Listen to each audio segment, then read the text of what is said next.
بسم اللہ الرحمن الرحیم الف لام میم صاد، یہ حروف مقطعات ہیں، اور جیسا کہ میں عرض کر چکا ہوں شروع میں، ان کا حقیقی یقینی مفہوم مطلب کسی کو معلوم نہیں، راز ہے اللہ اور اللہ کے رسول کے مابین۔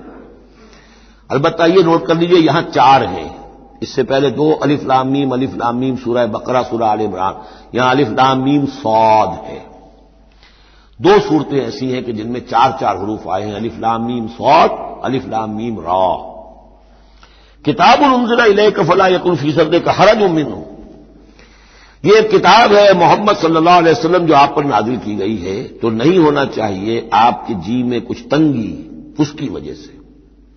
کس وجہ سے تنگی ہوتی تھی حضور کو صلی اللہ علیہ وسلم؟ اگرچہ آپ نے اپنی پوری جان ہلکان کر دی تھی، لیکن جب لوگ ایمان نہیں لاتے تھے تو آپ کو یہ فکر ہوتی تھی کہیں میری کوئی کوتاہی تو نہیں ہے۔ شریف آدمی کا معاملہ یہ ہوتا ہے، عام آدمی جو ہے وہ اپنی غلطیوں کا وبال بھی دوسروں پر ڈالتا ہے، اپنی غلطی نہیں دیکھے گا، اس نے یہ کر دیا تھا، اس نے یہ کیا، اس کی وجہ سے یہ ہو گیا، اپنے آپ کو صاف بچائے گا۔ لیکن شریف انسان جو ہے وہ ہمیشہ دیکھتا ہے میری خطا کیا ہے، کہیں میری غلطی تو نہیں، کوئی میری کوتاہی تو نہیں، اور اس کا ایک بوجھ ہے دل کے اوپر، یہ لوگ ایمان نہیں لا رہے، کہیں میری طرف سے کوئی کمی رہ گئی ہے، کوئی کوتاہی ہے۔ کتاب انزل الیک فلا یکن فی صدرک حرج منہ، اس کی وجہ سے آپ کے اوپر کوئی تنگی نہیں ہونی چاہیے۔ لتنذر بہ وذکریٰ للمؤمنین، یہ تو اس لیے ہے کہ آپ اس کے ذریعے سے آپ خبردار کر، تنذر بہ، وہی لفظ آ گیا جو سورہ نام میں تھا، اوحی الی ھذا القرآن لانذرکم بہ ومن بلغ وذکریٰ للمؤمنین، اور یاد دہانی ہے اہل ایمان کے لیے جن کی جو فطرتیں ہیں وہ سلیم ہیں، ابھی ان کے اندر پوٹینشلی وہ ایمان موجود ہے، اس ایمان کو ڈورمنٹ کو وہ ایکٹیویٹ کر کے یاد دہانی، جیسے کہ آپ کو کوئی چیز بھول گئی تھی، اس کی کوئی نشانی دیکھی فوراً وہ شے یاد آ گئی، اس طریقے سے اللہ تعالیٰ نے اس کتاب کی آیات کو ذکرہ بنا دیا ہے۔ اتبعوا ما انزل الیکم من ربکم، پیروی کرو اس کی جو نازل کیا گیا تمہاری طرف تمہارے رب کی طرف سے۔ اب یہ کس کی بات ہو رہی ہے؟ اب یہ لوگوں سے خطاب ہو رہا ہے، پہلے حضور سے سیدھا تھا، فلا یکن فی صدرک حرج، اتبعوا جمع کا سیدھا ہے، پیروی کرو اس کی جو نازل کیا گیا تمہاری طرف تمہارے رب کی طرف سے، ولا تتبعوا من دونہ اولیاء، اور مت پیروی کرو اس کے سوا کچھ اور کو اپنے اولیاء بنا کر، کچھ اور کو اپنے ند اور ضد بنا کر ان کی پیروی نہ کرو، قلیلا ما تذکرون، کم ہی ہے جو نصیحت تم حاصل کرتے ہو۔ یہ نوٹ کر لیجئے کہ یہ سورہ اعراف اس اعتبار سے تو قرآن مجید کی سب سے بڑی مکی سورت ہے کہ یہ 24 رکوعوں پر مشتمل ہے اور 206 آیات ہیں۔ 24 رکوع، مکی سورت کوئی اتنی نہیں ہے، اور دوسری جیسے کہ مدنیات میں سب سے بڑی سورہ بقرہ ہے، 40 رکوعوں پر مشتمل، لیکن تعداد آیات میں ایک اور سورت ہے مکی جو اس سے بڑھ گئی ہے، 227 آیات ہے سورہ شعراء کی، لیکن سورہ شعراء میں آیات چھوٹی چھوٹی ہیں، تعداد زیادہ ہے، رکوع اس کے کل 11 ہیں۔ مصحف میں 14 صفحات میں سورہ شعراء آ جاتی ہے، جبکہ یہ 34 صفحات میں ہے، تو سب سے بڑی مکی سورت یہ ہے۔ وَكَم مِّن قَرْيَةٍ أَهْلَكْنَاهَا، جیسا کہ میں نے کہا تھا ایام اللہ وذکرہم بایام اللہ، یہ اس سورہ مبارکہ کا اہم عمود ہے، لہذا شروع ہی میں اب اس کا تذکرہ ہو رہا ہے۔ وَكَم مِّن قَرْيَةٍ أَهْلَكْنَاهَا، کتنی بستیاں ایسی ہیں جنہیں ہم نے ہلاک کیا، یہ قوم نوح، قوم ہود، قوم صالح، قوم شعیب، یا عمورہ اور صدوم کی بستیاں۔ کم من قریۃ اہلکناہا فجاءھا بأسنا، تو ان پر آ پڑا ہمارا عذاب، بیاتن، یا تو رات کے وقت جبکہ وہ رات گزار رہے تھے، او ہم قائلون، یا جبکہ وہ دوپہر کے وقت قیلولہ کر رہے تھے۔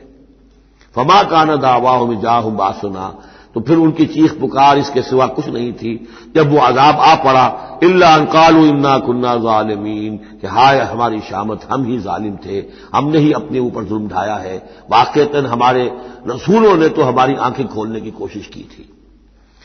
فَلَنَسْأَلَنَّ الَّذِينَ أُرْسِلَ إِلَيْهِمْ وَلَنَسْأَلَنَّ الْمُرْسَلِينَ، اور ہم لازماً پوچھ کر رہیں گے ان سے بھی جن کی طرف ہم نے رسولوں کو بھیجا، اور لازماً پوچھ کر رہیں گے رسولوں سے بھی۔ یہ بھی فلسفہ رسالت کا بہت اہم جو ہے موضوع ہے جو اس ایک آیت میں آیا ہے، اور بڑے زور شور کے ساتھ آیا ہے، بڑی جلالی شان کے ساتھ آیا ہے۔ دیکھیے اللہ رسول بھیجتا ہے کسی قوم کو خبردار کرنے کے لیے. اب اس پر ایک بڑی بھاری ذمہ داری آ گئی. اگر وہ کوتاہی کرے تو قوم سے پہلے اس کی پکڑ ہو جائے گی. سمجھ لیجیے اس بات کو. الرب رب وإن تنزل والعبد عبد وإن ترقى. یہ ایسے ہی جیسے آپ نے کسی کو پیغام دیا اپنے کسی دوست کے لیے کہ بھائی ذرا پیغام وہاں پہنچا دینا، یہ کام کل شام تک وہ ضرور کر دیں ورنہ میرا بڑا نقصان ہو جائے گا. جب وہ کام انہوں نے نہیں کیا آپ کا نقصان ہو گیا. آپ غصے میں بھرے ہوئے آگ بگولا بنے ہوئے گئے اور آپ اس سے لڑے اپنے دوست سے کہ میں نے تمہیں پیغام بھیجا تھا، تم نے میرا کام نہیں کیا، میرا نقصان ہو گیا. اگر وہ کہہ دے بھائی مجھے تو آپ کا پیغام پہنچا ہی نہیں، کیا کریں گے آپ؟ وہ سارے جھاگ کی طرح غصہ آپ کا بیٹھ جائے گا کہ اب غصہ کس پہ آئے گا؟ اس پیغامبر پر آئے گا. اب آپ جا کر اس کا گریبان پکڑیں گے. اللہ کے بندے تجھے میں نے یہ ذمہ داری سونپی تھی، یہ پیغام اہم تھا، میرا پیغام تمہیں پہنچانا تھا، تم نے نہیں پہنچایا، میرا نقصان ہو گیا، اب اس کی تلافی تم کرو. بالکل یہی معاملہ ہے اللہ، رسول اور قوم یا انسان. اللہ نے پیغامبر بنا کر بھیجا رسول کو. خدا نہ خواستہ بالفرض اس پیغام کے پہنچانے میں کوتاہی ہو جائے تو پہلا مجرم رسول ہے. ہاں وہ پہنچا دے تو وہ کہتا ہے اے اللہ میں نے پہنچا دیا تھا، اب یہ ذمہ دار ہے. Now they are responsible. تو یہ جان لیجئے کہ یہ محاسبہ ہونا ہے امتوں کا بھی اور محاسبہ ہونا رسولوں کا بھی. فَلَنَسْأَلَنَّ الَّذِينَ أُرْسِلَ إِلَيْهِمْ وَلَنَسْأَلَنَّ الْمُرْسَلِينَ. ہم پوچھ کر رہیں گے ان سے بھی جن کی طرف رسول بھیجے گئے، اور ہم پوچھ کر رہیں گے رسولوں سے بھی. اسی کی ایک جھلک آئی تھی نا، ماذا اجبتم، کیا جواب ملا آپ لوگوں کو؟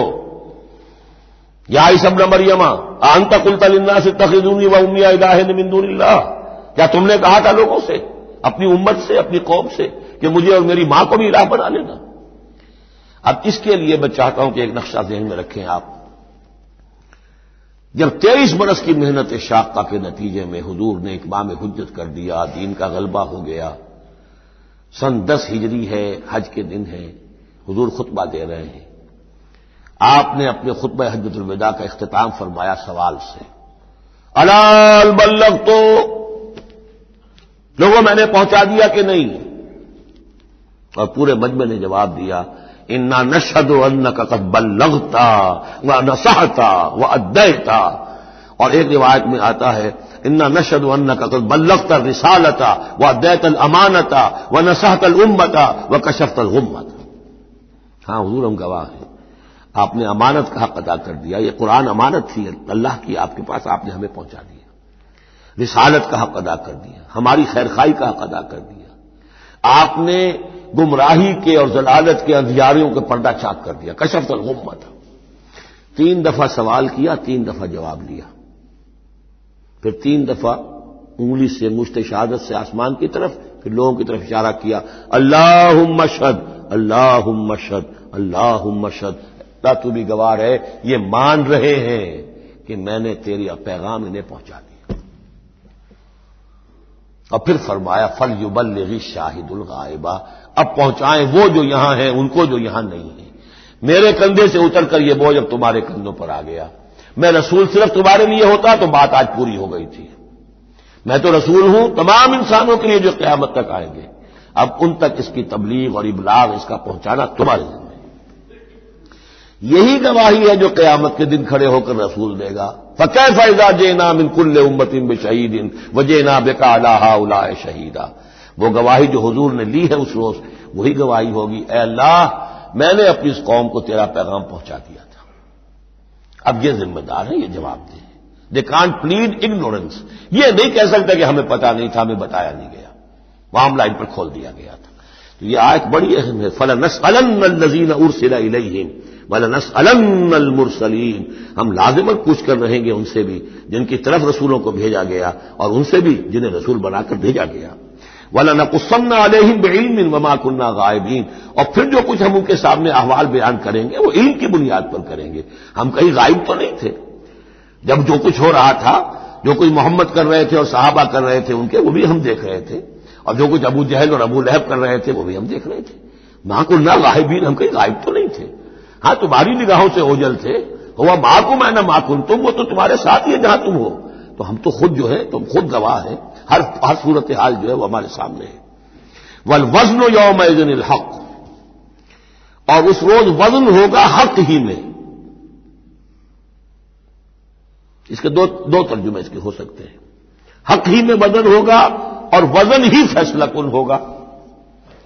یعنی یہ کہ اللہ کی کوئی ترازو ایسی ہوگی، ایک تو ترازو دو پارٹوں والی ہوتی ہے.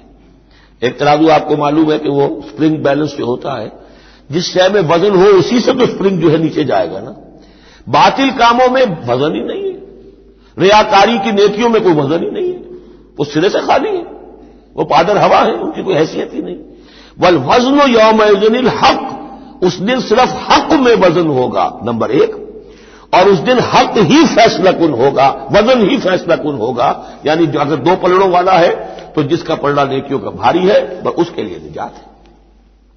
فمن ثقلت موازینہ، تو جن کے پلڑے بھاری ہوں گے، فاولئک هم المفلحون، تو وہ ہوں گے فلاح پانے والے. ومن خفت موازینہ، اور جس کا پلڑا جو ہے، جن کے موازین جو ہیں وہ ہلکے ہوئے، فاولئک الذین خسروا انفسهم بما كانوا بآیاتنا یظلمون، تو یہ وہ لوگ ہوں گے جنہوں نے اپنے آپ کو ہلاک کر لیا بسبب اس کے کہ وہ ہماری آیات پر ظلم کرتے رہے.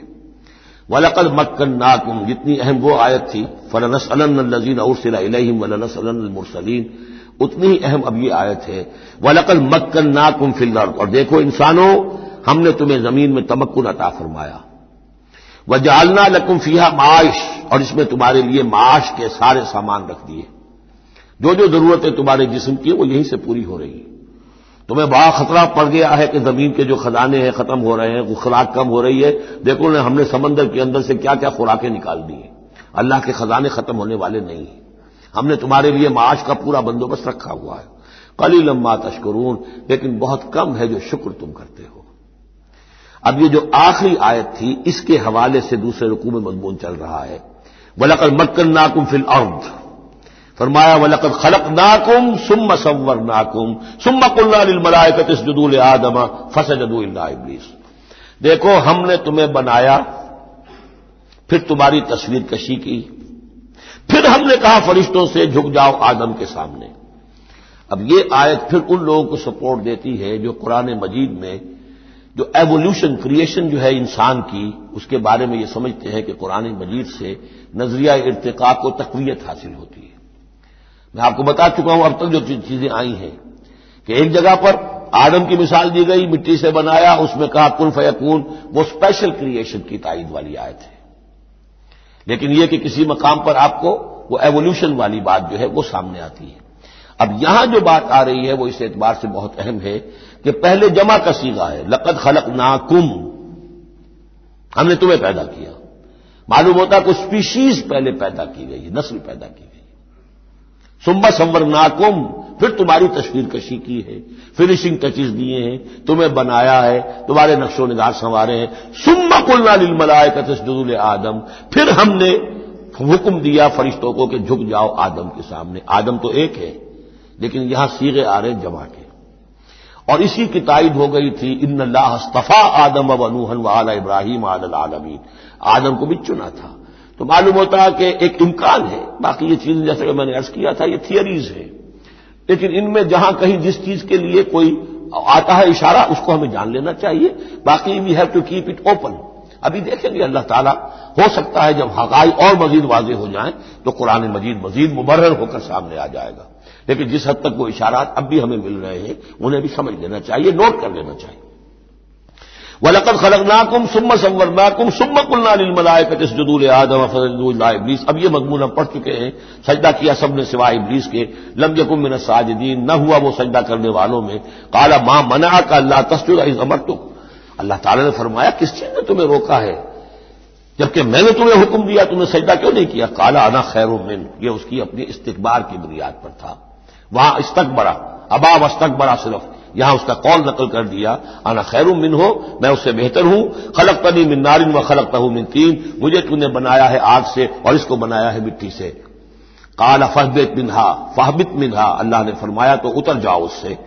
فما یکون لک ان تتکبر فیہا، اب تمہارے لیے کوئی موقع نہیں ہے کہ اس جنت کے اندر اکڑو اور اینڈو. فخرج انک من الصاغرین، اب تم ذلیل اور خوار ہو کر یہاں سے نکل جاؤ۔ قال انظرنی الی یوم یبعثون، اس نے کہا ذرا مجھے مہلت دے پروردگار اس دن تک کے لیے جس دن کے ان کو دوبارہ تو زندہ کرے گا، قیامت تک کے لیے مجھے مہلت دے دے۔ قال انک من المنظرین، فرمایا ٹھیک ہے جاؤ تمہیں مہلت دی گئی۔ قال فبما اغویتنی، اب اس نے کہا کہ پروردگار جو تو نے مجھے گمراہ کیا اس آدم کے طفیل، اس کی وجہ سے میں رادہ درگاہ ہو گیا۔ لاقعدن لهم صراطک المستقیم، اب میں لازماً بیٹھوں گا ان کے لیے تیرے سیدھی راہ پر، تیری سیدھی راہ توحید کی ہے، اس پر گھات لگا کر بیٹھوں گا اور انہیں شرک کی پگڈنڈیوں کی طرف موڑتا رہوں گا۔ لاقعدن لهم صراطک المستقیم، میں لازماً ڈیرے لگا کر اور مورچہ جما کر بیٹھوں گا تیرے سیدھے راستے پر، توحید کے راستے پر، انہیں شرک کی پگڈنڈیوں کی طرف موڑنے کے لیے۔ ثم لآتینہم من بین ایدیہم، میں ان پر حملہ کروں گا ان کے سامنے سے بھی، ومن خلفہم ان کے پیچھے سے بھی، وعن ایمانہم ان کے دانی جانب سے بھی، وعن شمائلہم اور ان کے بائیں جانب سے بھی، ولا تجد اکثرہم شاکرین، اور اے پروردگار تو نہیں پائے گا ان کی اکثریت کو شکر کرنے والا۔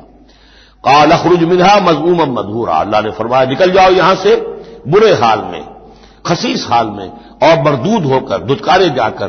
لمن تبعک منہم، جو کوئی بھی ان میں سے تیری پیروی کرے گا، لاملأن جہنم منکم اجمعین، تو میں تم سب سے جہنم کو پر کر کے رہوں گا۔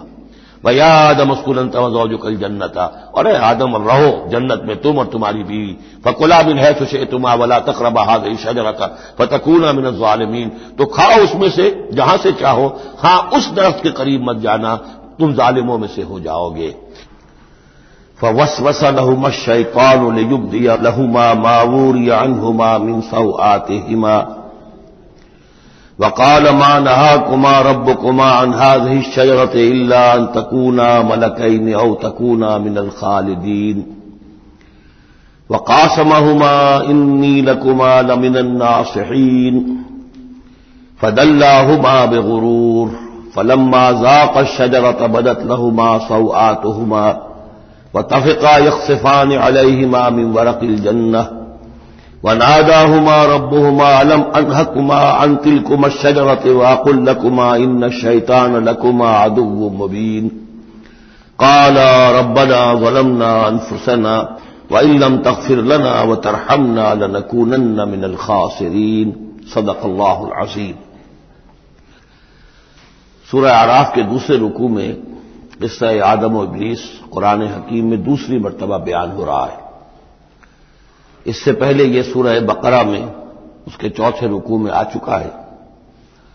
البتہ آپ دیکھیں گے کہ اگرچہ یہ قصہ جو ہے قرآن مجید میں 7 مرتبہ آیا ہے، 6 مرتبہ مکی صورتوں میں اور 1 مرتبہ مدنی صورت میں، لیکن یہ کہ ہر جگہ کوئی نہ کوئی بات نئی ہے، اس لیے کہ جس دور سے بھی یہ تحریک جو ہے حضور کی دعوت کی گزر رہی تھی، اس دور کے حوالے سے کچھ چیزیں جو ہیں وہ ہر جگہ پر آپ کو مزید نمایاں ملیں گی۔ اب مثلاً اس رکوع کے شروع میں ہمیں وہ عظیم آیت ملی ہے کہ جس میں جمع کا صیغہ اختیار کیا گیا ہے، وَلَقَدْ خَلَقْنَاكُمْ ثُمَّ صَوَّرْنَاكُمْ ثُمَّ قُلْنَا لِلْمَلَائِكَةِ اسْجُدُوا لِآدَمَ فَسَجَدُوا إِلَّا إِبْلِيسَ، اس کے بارے میں پچھلی مرتبہ میں عرض کر چکا ہوں۔ اب دوسری بات جو آ رہی ہے وہ یہ ہے کہ جو شیطان نے ورغلایا حضرت آدم کو اور حضرت حوا کو سلام علیہما، کہ جس درخت کا پھل کھانے سے اللہ تعالیٰ نے انہیں روک دیا تھا، کسی طریقے سے ورغلا کر انہیں اس درخت کا پھل کھانے پر آمادہ کر لیا۔ اس کے لیے لفظ آیا فوسوس لہما، یہ وسوسہ اصل میں ہم یہ سمجھتے ہیں کہ شاید یہ چیزیں اس طور سے ہو رہی تھی جیسے کہ ہم ایک دوسرے کے سامنے کھڑے باتیں کر رہے ہیں، ایک دوسرے کو پہچان رہے ہیں، لیکن حضرت آدم اور حوا کے بھی دلوں میں وسوسہ اندازی کی ہے شیطان نے، جیسے کہ شیطان وسوسہ اندازی کرتا ہے ہمارے دلوں میں۔ یہ مکالمے اس طرح کے نہیں ہے کہ وہ ایک ہی محفل میں کھڑے ہوئے، عام طور پر سورہ بقرہ کے چوتھے رکوع میں بھی اور دوسرے مقامات پر بھی ہمارا تصور کچھ اور رہتا ہے، لیکن یہاں وہ پردے حالی ہیں۔ ابلیس جو ہے وہ یقیناً جو ہے جنات میں سے تھا، حضرت آدم علیہ السلام کے لیے اس وقت بھی وہ انویزیبل تھا، لہذا لفظ جو آیا ہے فوسوس لہما الشیطان، وسوسہ ان کے دلوں میں ڈالا۔ لیبدی لہما ما بوری عنہما من سوآتہما. اب یہاں خاص طور پر ایک بات آ رہی ہے، اس کو ہم متشابہات ہی میں شمار کریں گے. یہاں ایک خاص اثر ظاہر کیا جا رہا ہے کہ جو شجر ممنوع تھا اس کا پھل کھانے کا ایک نتیجہ برآمد ہوا، اور وہ یہ ہوا کہ حضرت آدم اور حوا پر ان کی شرمگاہیں جو ہیں وہ نمایاں ہو گئیں. یا تو ایسا ہے کہ پہلے انہیں شعور نہیں تھا، اب شعور پیدا ہو گیا، یا یہ کہ انہیں کوئی خاص لباس جنت کا حلہ اللہ تعالیٰ نے عطا کیا ہوا تھا، وہ لباس اتر گیا اس درخت کا پھل کھانے کے نتیجے میں. یہ چیزیں ایسی ہیں کہ جس سے یقیناً بہت سے لوگوں کو کچھ قیاس آرائیوں کا موقع ملا ہے. بعض لوگوں کے نزدیک یہ نیکی اور بدی کی تمیز کا درخت ہے اصل میں، کہ جس کو کھاتے ہی نیکی اور بدی کی تمیز پیدا ہو جاتی ہے. بعض حضرات کا خیال یہ ہے کہ یہ اصل میں پہلا سیکشول ایکٹ ہے آدم اور حوا کے مابین، جس کو اس سے تعبیر کیا گیا ہے. یہ مختلف آراء ہیں، مختلف جو ہیں اس میں قیاسات ہیں، لیکن صحیح بات شکل یہی ہے کہ اس کے ضمن میں ابھی ہمیں اس کو متشابہات ہی کے دائرے میں رکھ کر اور اس کے بارے میں کوئی قطعی اور حقیقی اور یقینی رائے جو ہے قائم کرنے کی کوشش نہیں کرنی چاہیے، تاکہ کہیں اور معلومات جو ہیں ہماری سائنس کے ذریعے سے اکتشافات اور معلومات کا دائرہ اور وسیع ہو جائے تو اس سے ہم پہنچ جائیں اس کی کنہ تک کہ وہ درخت کون سا تھا. لیکن یہاں ظاہر کیا گیا ہے کہ شیطان نے جو وسوسہ اندازی کی ان کے دلوں میں وہ یہ تھی، فوسوس لهما الشیطان لیبدی لهما ما بوری عنہما من سوآتہما وقال ما نہاکما ربکما عن هذه الشجرة. اور اس نے کہا، یہ وسوسہ اندازی کی کہ نہیں روکا ہے آپ دونوں کو آپ کے رب نے اس درخت سے، الا ان تکونا ملکین، مگر یہ کہ کہیں آپ نہ ہو جائیں فرشتے نہ بن جائیں، او تکونا من الخالدین، یا ہو جائیں آپ ہمیشہ ہمیش رہنے والے. اب اس میں سیدھی سی بات یہ ہے کہ فرشتوں کو تو جھکایا گیا حضرت آدم کے سامنے، تو فرشتہ بن جانا کون سی بہت بڑی بات تھی. لیکن یہ کہ انسان بسا اوقات اپنی اصل حقیقت کو، اصل مقام کو بھول جاتا ہے، نسیان ہو جاتا ہے، اور یہ بات گویا کہ شیطان کے وسوسہ اندازی سے ان کے ذہن میں پیدا ہوئی. یا یہ کہ آپ ہمیشہ ہمیش رہیں اور آپ پر موت طاری نہ ہو. وقاسمہما انی لکما لمن الناصحین، اور انہوں نے قسمیں کھا کھا کر اس نے یقین دلایا میں آپ کے لیے بہت ہی مخلص ہوں اور جو رائے دے رہا ہوں وہ بہت صحیح ہے. فدلاہما بغرور، تو دھوکہ دے کر انہیں، جس کو ہم کہتے ہیں مائل کر ہی لیا، شیشے میں اتار ہی لیا. فلما ذاق الشجرہ، تھا تو جب ان دونوں نے چکھ لیا اس درخت کے پھل کو، بدت لہما سوآتہما، ظاہر ہو گئی ان پر ان کی شرمگاہیں. واتفقا یخصفان علیہما من ورق الجنہ، اور وہ اب لگے درخت کے جو جنت کے پتوں کو گانٹھ کر اپنے لیے لباس بنانے کے لیے. تفقا یخصفان، گانٹھنے لگے، جوڑنے لگے کہ جو جنت کے پتے تھے ان کو سی کر آپس میں اپنی ستر پوشی کریں اور اپنی شرمگاہوں کو ڈھانپیں. وناداہما ربہما، اور اب پکارا انہیں ان کے پروردگار نے، الم انہکما، کیا میں نے منع نہیں کیا تھا تمہیں، ان تلکما الشجرۃ، اس درخت سے، واقل لکما، اور میں نے کیا کہا نہیں تھا تم سے، ان الشیطان لکما عدو مبین، کہ شیطان تم دونوں کے لیے بڑا کھلا دشمن ہے. قالا ربنا ظلمنا انفسنا، تو ان دونوں نے کہا کہ اے رب ہمارے، ہم نے اپنے اوپر ظلم کیا، زیادتی کی، ہم اپنی غلطی کا اعتراف کرتے ہیں. وَإِن لَّمْ تَغْفِرْ لَنَا وَتَرْحَمْنَا لَنَكُونَنَّ مِنَ الْخَاسِرِينَ، اور اگر تو نے ہمیں معاف نہ فرما دیا اور ہم پر رحم نہ فرمایا تو ہم تو تباہ ہونے والوں میں ہو جائیں گے. یہاں ایک بات اور نوٹ کر لیجئے، ایک تو یہ کہ یہاں کہیں بھی ایسا اشارہ نہیں ہے کہ ابلیس نے یہ وسوسہ ابتداءً حضرت حوا کے دل میں کیا. عام طور پر ہمارے ہاں جو کہانیاں مشہور ہیں وہ یہ ہے کہ حوا جو ہے ذریعہ بنی ہے حضرت آدم کو بھی گمراہ کرنے کا. وہ اشارہ نہ سورہ بقرہ میں اس کا ہے نہ یہاں ہے، بلکہ جمع کوئی جو تثنیہ کا صیغہ ہے مسلسل چل رہا ہے. ان دونوں کے لیے معاملہ ہے، بیک وقت ہے.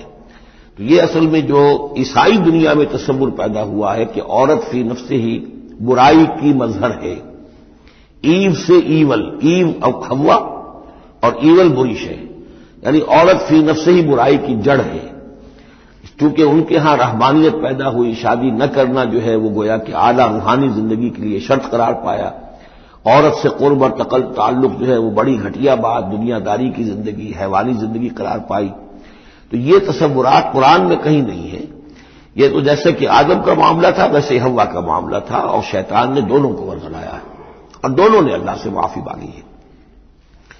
دوسرے یہ کہ یہاں نوٹ کر لیجئے کہ یہاں یہ بتا دیا گیا کہ وہ الفاظ کیا تھے۔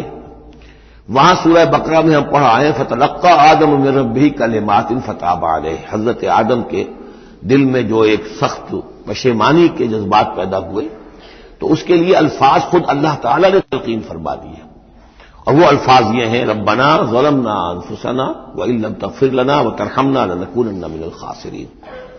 قال اهبطوا بعضكم لبعض عدو، اور اللہ نے فرمایا کہ اب اترو یہاں سے۔ حبوط کے بارے میں گفتگو میں سورہ بقرہ میں کر چکا ہوں۔ تم ایک دوسرے کے دشمن ہوگے۔ عداوت جو ہے وہ چل رہی ہے، شیطان اور اس کی ذریت اور حضرت آدم کی اولاد اس کے مابین تو سب سے بڑی دشمنی ہے، مستقل دشمنی ہے۔ باقی یہ ہے کہ انسانوں کے اندر بھی آپس میں دشمنیاں چلتی ہیں۔ وَلَكُمْ فِي الْأَرْضِ مُسْتَقَرٌّ وَمَتَاعٌ إِلَىٰ حِينٍ، اور اب تمہارے لیے زمین میں ٹھکانہ ہے اور ساز و سامان ہے، ضرورت کی چیزیں ہیں، الی حین، ایک وقت معین تک کے لیے۔ یہ ابدی نہیں ہے، ہمیشہ کے لیے نہیں ہے، ایک خاص وقت تک کے لیے اب تمہیں وہاں رہنا بسنا ہے، اور وہاں رہنے بسنے کے لیے جو ضروری چیزیں ہیں وہاں فراہم کر دی گئی ہیں۔ قال فیہا تحیون وفیہا تموتون ومنہا تخرجون، ساتھ یہ بھی فرما دیا کہ اب اسی زمین میں تم رہو گے اور اسی میں تم مر کر داخل ہو جاؤ گے، فیہا تموتون، اسی میں مرو گے، ومنہا تخرجون، اور اسی میں سے تمہیں دوبارہ نکال لیا جائے گا بعث بعد الموت۔ یا بنی آدم قد انزلنا علیکم لباسا یواری سوآتکم وریشا، اب یہاں ایک جو یعنی ایک راہبانہ تصور ہی، الٹا قسم کا راہبانہ تصور جو ہے یوں سمجھیے کہ پیدا ہو گیا تھا عرب کے لوگوں میں بھی۔ وہ سمجھتے تھے جیسے آج بھی دنیا میں نیوڈسٹ سوسائٹیز جو ہیں وہ کہتے ہیں لباس ایک تکلف ہے، خامخواہ ہے، جب انسان کو اللہ نے پیدا کیا تو کوئی لباس نہیں ہوتا، پھر حیوانات کا کوئی لباس نہیں ہے، یہ خامخواہ ایک تکلف ہے انسان نے جو اپنے لیے اختیار کر دیا ہے، یہ خامخواہ شرم کی بات ہے، اور یہ شرمگاہیں ہیں اور یہ ہے اور وہ ہے۔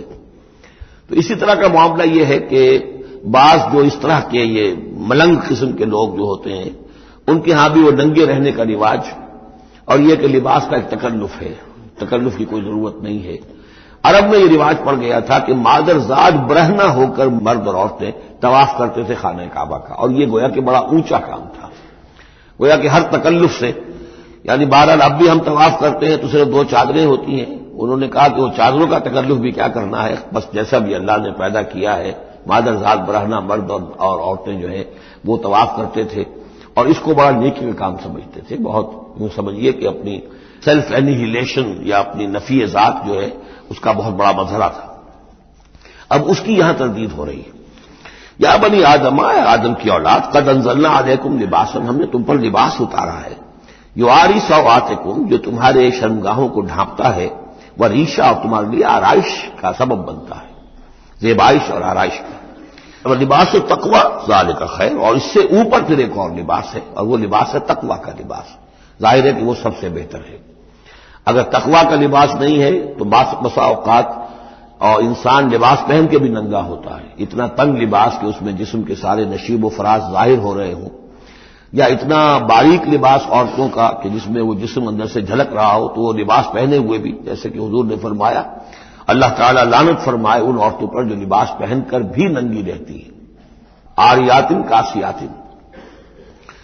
تو لباس تقوی ذالک خیر، ایک اور اضافی جو ہے وہ تقوی کا ہے، شرم ہو، حیا ہو، تقوی ہو۔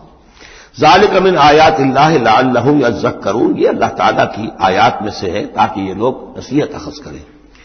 یا بنی آدم لا یفتننکم الشیطان، اے بنی آدم دیکھو تمہیں شیطان اب نہ بچلانے پائے، نہ دھوکہ دینے پائے، نہ فتنے میں ڈالنے پائے، کما اخرج ابویکم من الجنہ، جیسے کہ تمہارے دونوں ماں باپ جد امجد اور اما حوا کو اس نے نکلوا دیا تھا، کما اخرج ابویکم من الجنۃ، جنت سے، ینزع عنہما لباسہما، اور وہ ان سے اتروا لیا تھا اس نے ان کا لباس جنت کا، لیریہما سوآتہما، تاکہ دکھائے انہیں، ان پر عیاں کر دے ان کی شرمگاہیں۔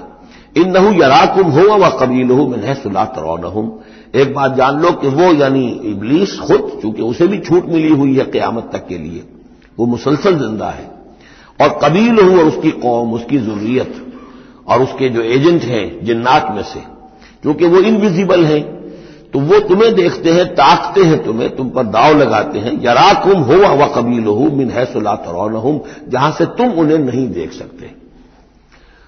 انا جعلنا الشیاطین اولیاء للذین لا یؤمنون، ہم نے تو شیاطین کو ان لوگوں کا دوست بنا دیا جو ایمان نہیں لاتے، جو ایمان نہیں رکھتے، ایمان نہیں لاتے، تو شیطان جو ہے جیسے گندگی جو ہے اس کے اوپر مکھی آئے گی، ایسے ہی جہاں اللہ کا ذکر نہیں ہے، اللہ کا ایمان نہیں ہے، خانہ خالی را دیو می گیرت، تو وہاں یہ شیاطین جن جو ہے آ کر اڈا جمائیں گے۔ وَإِذَا فَعَلُوا فَاحِشَةً، اور جب یہ ایک بے حیائی کا کام کرتے ہیں یعنی ننگے عریاں طواف، قالوا وجدنا علیہ آباءنا، کہتے ہیں ہم نے پایا اپنے آباء و اجداد کو یہی کچھ کرتے ہوئے، واللہ امرنا بہا، اور جب ہمارے آباء و اجداد یہ کرتے تھے تو یقیناً اللہ ہی نے ہم اس کا حکم دیا ہوگا۔ یہ گویا کہ ان کے نزدیک سرکمسٹانشل ایویڈنس تھا کہ جب ایک ریت چلی آ رہی ہے، ایک رسم چلی آ رہی ہے، تو یقیناً اللہ ہی نے کہا ہوگا۔ قل ان اللہ لا یامر بالفحشاء، نبی سے کہہ دیجیے اللہ تعالیٰ بے حیائی کا حکم نہیں دیتا۔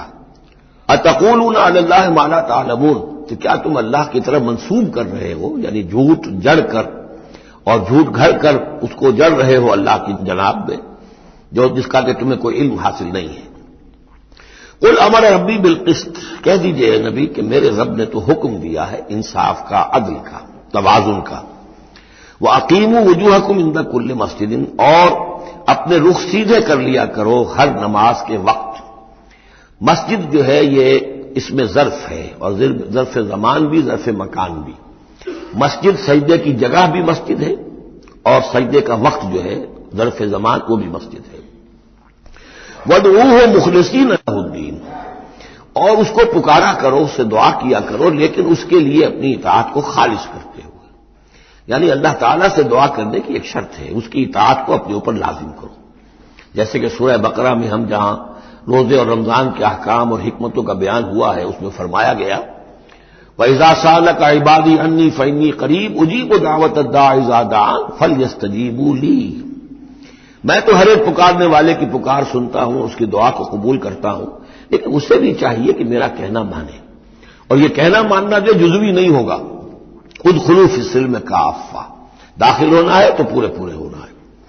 تو فرمایا کہ مخلصین لہ الدین، اپنی اطاعت کو اس کے لیے خالص کرتے ہوئے، یعنی اس کی اطاعت کے دائرے کے اندر تو اور اطاعتیں ہو سکتی ہیں۔ والدین کا حکم آپ مان لیجئے جس میں کہ اللہ کی معصیت نہ ہو، اساتذہ کا حکم، حکام کا حکم جس میں اللہ تعالیٰ کے کسی حکم کی نفی نہ ہو رہی ہو، وہ ساری اطاعتیں اپنی جگہ پر ہوں گی، لیکن لا طاعۃ لمخلوق فی معصیت الخالق، مخلوق میں سے کسی کی اطاعت نہیں کی جائے گی جس میں خالق کی معصیت لازم آ رہی ہو۔ وَادْعُوهُ مُخْلِصِينَ لَهُ الدِّينَ كَمَا بَدَأَكُمْ تَعُودُونَ، جیسے اس نے تمہیں پہلے پیدا کیا تھا اسی طرح تمہارا اعادہ ہو جائے گا، تم دوبارہ بھی پیدا ہو جاؤ گے۔ فَرِيقًا هَدَىٰ، ایک گروہ وہ ہے کہ جس کو اللہ نے ہدایت دے دی ہے، وَفَرِيقًا حَقَّ عَلَيْهِمُ الضَّلَالَةُ، اور ایک گروہ وہ ہے کہ جس کے اوپر گمراہی مسلط ہو چکی ہے، جس کے حق میں گمراہی ثابت ہو چکی ہے، یعنی ان کی روش کی وجہ سے، ان کی ضد، ان کی ہٹ دھرمی، ان کے تعصب، ان کے حسد، ان کے تکبر کی وجہ سے اب وہ مستحق ہو چکے ہیں۔ حق علیہم الضلالہ انہم اتخذوا الشیاطین اولیاء، اور یہ اس لیے کہ انہوں نے شیطانوں کو اپنا رفیق اور ساتھی بنایا من دون اللہ، اللہ کو چھوڑ کر، ویحسبون انہم مہتدون، اور سمجھتے یہ ہیں کہ ہم بہت ہدایت پر ہیں، سیدھے راہ پر ہیں۔ یا بنی آدم خذوا زینتکم عند کل مسجد، دوبارہ پھر اے آدم کی اولاد اپنی زینت لے لیا کرو، خذوا زینتکم یعنی لباس جو ہے جس کو کہا گیا عیشا تمہارے لیے آرائش ہے، یہ تمہاری لیے زینت ہے، اللہ نے اتارا ہے اپنی آرائش کا سامان، اور یہ کہ نماز کے لیے جب انسان آئے تو اچھا لباس پہن کر آئے۔ ہمارے ہاں عام طور پر الٹی روش چلتی ہے، دفتر جا رہے ہیں تو بہت اچھا لباس ہے، مسجد جا رہے ہیں تو وہ چاہے میلے کپڑے پہن کے چلے گئے، لیکن یہاں اللہ تعالیٰ فرما رہا ہے یہ نہیں، میرے پاس آتے ہو، میرے دربار میں آتے ہو تو اچھا لباس پہن کر آؤ۔ یا بنی آدم خذوا زینتکم عند کل مسجد وکلوا واشربوا ولا تسرفوا، اور کھاؤ پیو اور اسراف نہ کرو۔ جو کچھ چیزیں ہم نے بنائی ہیں وہ بہرحال اس لیے بنائی ہیں کہ بنی آدم جو ہے ان کی خوراک کے کام آئے، جو اچھی چیزیں ہیں۔ انہ لا یحب المسرفین، ہاں وہ اسراف کرنے والوں کو پسند نہیں کرتا، ضائع کرنا، ضرورت سے زیادہ خرچ کرنا، یہ چیزیں جو ہے یہ اللہ تعالیٰ کو پسند نہیں ہیں۔ اب یہاں پھر اسی رہبانیت کی نفی ہو رہی ہے کہ جس میں سمجھا یہ جاتا ہے کہ اچھا کھانا پینا ہی برا ہے، کاہے کو پہنا جائے۔ اور بہت موٹا جھوٹا ہی کھانا چاہیے. اچھے کھانے پینے کا مطلب تو یہ کہ نفس پرستی ہو رہی ہے. اچھا پہننا جو ہے کیا ضروری ہے؟ موٹا جھوٹا پہن کے گزارا ہو جائے گا. اس معاملے میں سمجھ لیجئے کہ دو حالات میں صورت مختلف ہو جاتی ہے. اگر تو دین اللہ کا مغلوب ہے تو پہلا فرض آپ کا یہ ہے کہ اللہ کے دین کے غلبے کی جد و جہد کریں، بیشتر وقت بیشتر صلاحیتیں اس میں لگائیں. ظاہر بات ہے اچھا کھا ہی نہیں سکتے، اچھا پہن ہی نہیں سکتے، یہ اس کا منطقی نتیجہ ہو جائے گا. یہ اس لیے نہیں کہ رہبانیت کی وجہ سے نہیں کر رہے، اس وجہ سے کہ ممکن ہی نہیں. آپ اپنے اسی وقت کو لگائیں گے زیادہ کمائی کے لیے، محنت کریں گے دنیا کے لیے، زیادہ کمائیں گے تو اچھا کھائیں گے، اچھا پہنیں گے. آپ نے تو اپنا وقت جو ہے وہ لگا دیا ہے اللہ کے دین کے لیے. اگر لگائیں گے نہیں تو دین غالب کیسے ہو جائے گا؟ خود بخود تو نہیں ہوگا، آسمان سے تو نہیں ٹپک پڑے گا دین. اللہ فرشتے تو نہیں بھیجے گا دین غالب کرنے کے لیے، غالب تو آپ کو کرنا ہے. لہذا اس صورت میں تو نیچرل یہ ہو جاتا ہے کہ پھر کم سے کم کرو، کم سے کم کرو، کم سے کم کرو، اپنے معیار زندگی کو اور نیچے لاؤ، اور نیچے لاؤ، اور نیچے لاؤ، تاکہ زیادہ سے زیادہ وقت، زیادہ سے زیادہ اپنی صلاحیتیں، زیادہ سے زیادہ اوقات، زیادہ سے زیادہ اپنے وسائل کو آپ فارغ کر سکیں اللہ کے دین کے لیے. لیکن اس حالت میں یہ جو ہوتا ہے یہ کسی رہبانیت کی وجہ سے نہیں ہے. جیسے کہ صحابہ کرام نے سختیاں جھیلی، بھوک برداشت کی، گھر بار چھوڑے، لیکن وہ کسی رہبانیت کے نظریے کے تحت نہیں تھے. وہ ایک مثبت جہادی نظریہ ہے، جد و جہد، انقلابی جد و جہد. اور اس انقلابی جد و جہد میں تو دنیا میں جو بھی کوئی آئی ہے پارٹی، ریولیوشنری پارٹی، اسے یہ سختیاں جھیلنی پڑی ہے، چاہے وہ کمیونسٹ ہو یا کوئی اور ہو. انقلاب تو اس کے بغیر آتا ہی نہیں ہے. البتہ اگر دین غالب ہو گیا، قائم ہے، اب گویا کہ جو ریاست ہے، اسلامی ریاست ہے، نظام خلافت ہے، اب آگے دین کو پھیلانا اور عام کرنا اور مزید اس کے غلبے کی جد و جہد کی توسیع جو ہے یہ ریاست کے ذمہ آ گئی. ریاست جو بھی اپنے شہریوں کے اوپر اس کے لیے بوجھ ڈالتی ہے، جو ٹیکس ڈالتی ہے، یا جو بھی والنٹیئرز مانگتی ہے، یہ لڑائی جو ہے ڈرافٹنگ کرتی ہے، وہ ٹھیک ہے. اس کو مطابق اگر اسے چاہیے 10,000 آدمی نکل آئے، باقی کی طرف سے یہ فرض کفایہ ادا ہو گیا. ریاست کے قائم ہونے کی شکل میں صورتحال بدل جاتی ہے. اب آپ اپنے گھر میں رہے، جو وقت آپ کے پاس ہے آپ اچھا کمائیں، اچھا کھائیں، اچھا پہنیں، کوئی حرج نہیں. آپ اپنے بچوں کو بھی اچھا کھلائیں، حلال سے کمائیں، اچھا کھلائیں. کوئی اسی طریقے سے کوئی آپ کو علمی کوئی آپ کا پرسوٹس ہیں، اکیڈیمک پرسوٹس ہیں، ان میں لگے. یا یہ کہ اگر آپ نوافل میں لگنا چاہتے ہیں، نفل پڑھیں اور اس کے ترقی جو ہے، اپنی روحانی ترقی جو ہے وہ تقرب بالنوافل کے ذریعے سے کرتے چلے جائیں. تو یہ تینوں راستے جو ہیں انسان کے لیے کھلے ہوں گے. کب؟ جبکہ دین غالب ہو. اس بنیادی بات کو بھی لوگوں نے سمجھا ہے، اس لیے وہ رہتے ہیں کنفیوژن میں. صاحب اولاد کا بھی حق ہے، صاحب بیویوں کا بھی حق ہے، اس کا بھی حق تو سب کا ہے. لیکن یہ کہ وہ جو صحابہ کرام کو یاد نہیں تھا کہ ان کے بھی حقوق ہیں، یا ان کا دین اور تھا، ہمارا دین اور ہے. کیا حضور کو پتہ نہیں تھا کہ میری ازواج مطہرات کے بھی دین ہے، ان کا بھی کیا بھی حق ہے؟ انہوں نے ذرا اپنے نفقے کے اندر اضافے کا مطالبہ کیا تو گویا کہ ایلا کا معاملہ کر دیا، گویا کہ طلاق کی دھمکی دے دی. یہ کیوں ہوا؟ کیا ان کے جو خاندان والے تھے ان کا حق نہیں تھا؟ ان کو وہ چھوڑ کر آ گئے مکے میں اور بھیڑیوں کے حوالے کر کے آ گئے، گویا کہ قریش کے سرداروں کے حوالے ان کے رحم و کرم پر چھوڑ کر آ گئے نا مدینے، جن کو ہجرت کا حکم ملا ہے. یہ ساری چیز دل میں یہ ہے. دو شکلیں مختلف. ایک ہے دین مغلوب ہے تو پہلا فرض ہے یہ کہ دین کو غالب کرنے کی جد و جہد کرو، ایک جماعتی زندگی کے اندر منسلک ہو کر تن من دھن ان صلاتی و نسکی و مایایا و مماتی للہ رب العالمین.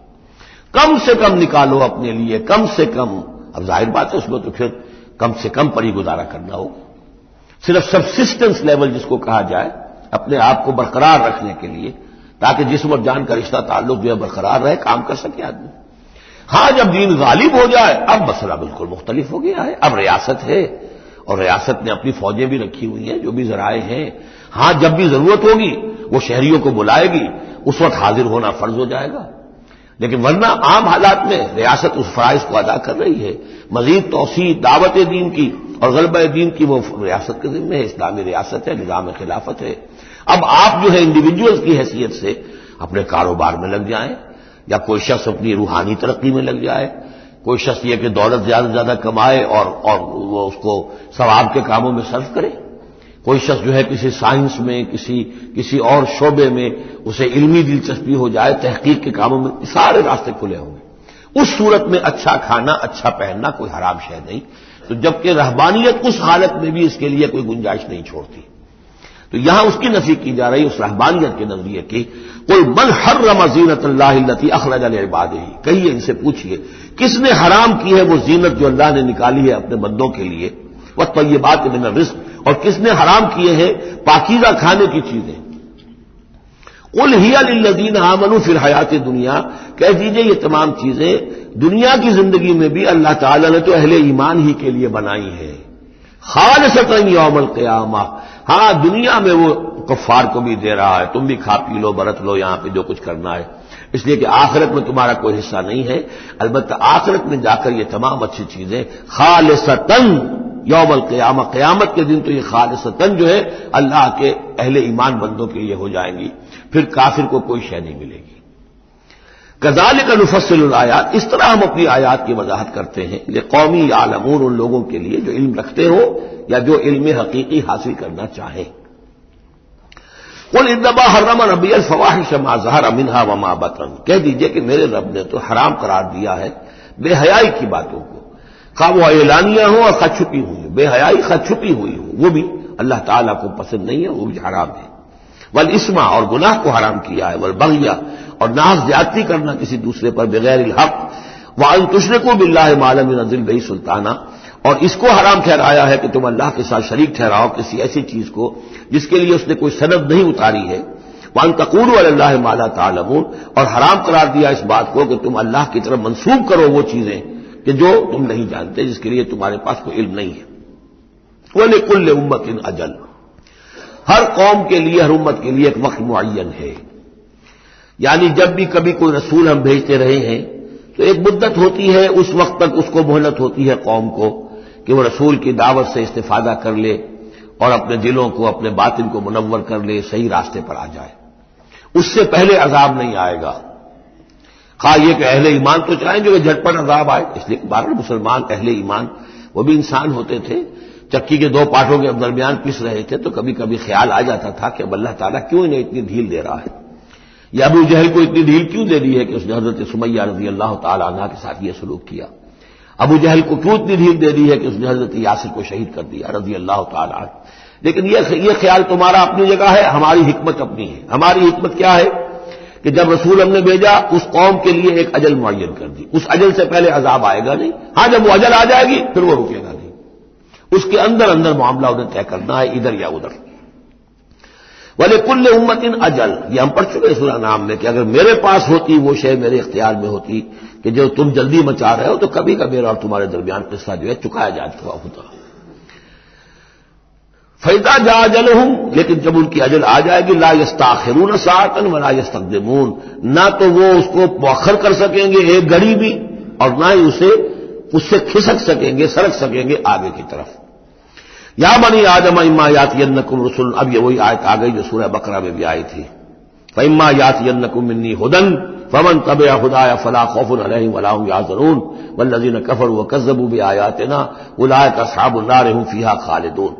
یا بنی آدم اما یاتینکم رسل منکم، اے بنی آدم جب بھی تمہارے پاس آئیں گے رسول تم ہی میں سے ہوں گے، تم میں سے تمہاری قوم کے لوگ ہوں گے، یقصون علیکم آیاتی، جو تمہیں میری آیات سنائیں گے، فمن اتقی واصلح، تو جو بھی تقوی کی روش اختیار کرے گا اور اصلاح کر لے گا اور نیکی کی روش اختیار کرے گا، فلا خوف علیہم ولا هم یحزنون، ان کے لیے نہ کوئی خوف ہوگا اور نہ وہ کسی حزن سے دوچار ہوں گے۔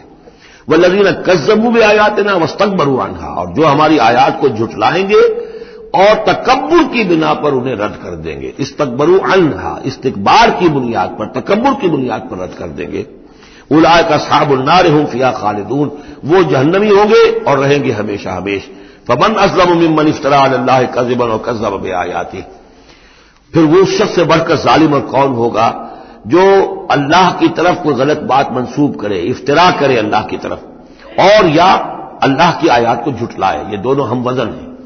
اولئک ینالهم نصیبهم من الکتاب، ان کو جو بھی دنیا میں رزق وغیرہ کا معاملہ ہے وہ تو ان کو مل جائے گا، یہاں دنیا میں تو ہم نے یہ سورہ بنی اسرائیل میں مضمون آئے گا، اب کوئی شخص کفر کرے اللہ فوراً اس کی روزی روک لے اور ایک دن کے اندر اندر وہ جو بھوک سے مر جائے، ایسا نہیں ہے۔ جو ہم نے یہاں پہ ان کے لیے لکھا ہوا ہے جو رزق ہے اس دنیا کے اندر وہ تو انہیں ملتا رہے گا، وہ رکتا نہیں ہے، انہیں اپنے اس نصیب میں سے حصہ مل جائے گا۔ حتی اذا جاءتهم رسلنا، ہاں پھر جب ہمارے فرشتادے، ہمارے بھیجے ہوئے فرشتے ان کے پاس آ جائیں گے، یتوفونہم، ان کو قبض کرنے کے لیے، قالوا این ما کنتم تدعون من دون اللہ، تو وہ کہیں گے کہاں ہیں وہ جن کو آپ پکارا کرتے تھے اللہ کے سوا، جن کو ڈنڈوت کرتے تھے اور جن کے سامنے متھے ٹیکتے تھے اور جن سے دعائیں کرتے تھے اور گڑ گڑاتے تھے۔ قالوا ضلوا عنا، وہ کہیں گے وہ سب گم ہو گئے، ہوا ہو گئے، ہم سے سب جاتے رہے، ضلوا عنا وشہدوا علی انفسہم انہم کانوا کافرین، اور وہ خود اپنے خلاف یہ گواہی دیں گے کہ واقعتاً ہم تھے ناشکرے، ہم نے کفر کی روش اختیار کی۔ قالت خلوا فی امم قد خلت من قبلکم من الجن والانس، کہا جائے گا کہ اچھا داخل ہو جاؤ ان امتوں میں جو تم سے پہلے گزر چکی ہیں جنوں اور انسانوں میں سے، نار میں، آگ میں، یعنی ایک ایک قوم کا حساب ہوتا جائے گا اور وہ جہنم کے اندر جھونکے جاتے رہیں گے، پہلی نسل گئی، پھر اس کے بعد دوسری آئی، دوسری گئی، تیسری آئی، اب ان میں ایک مکالمہ ہوگا۔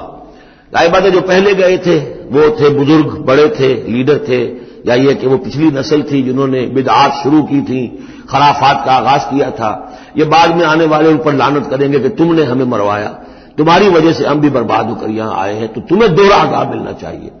لیکن یہ کہ وہاں وہ کہیں گے کہ نہیں، ہم جیسے ہم گمراہ تھے ویسے انہوں نے تمہیں گمراہ کیا، تو یہ مکالمہ ہوگا۔ اور یہ نوٹ کر لیجئے، یہ جو میں نے عرض کیا تھا کہ اس سورہ مبارکہ میں ایام اللہ جو ہے یہ اس کا مین تھیم ہے، تو ایام اللہ کو یوں سمجھیے کہ ایک تو انسانی تخلیق کے اعتبار سے ایک تو وہ ازل ہے، جبکہ آدم کی تخلیق ہوئی، قصہ آدم و ابلیس ہوا، یہاں سے تو ہمارا وہ وقت جو ہے وہ شروع ہوتا ہے، اور جنت اور دوزخ میں پہنچ کر گویا کہ وہ ایک دور ختم ہوتا ہے، وہ آخری بات ہے۔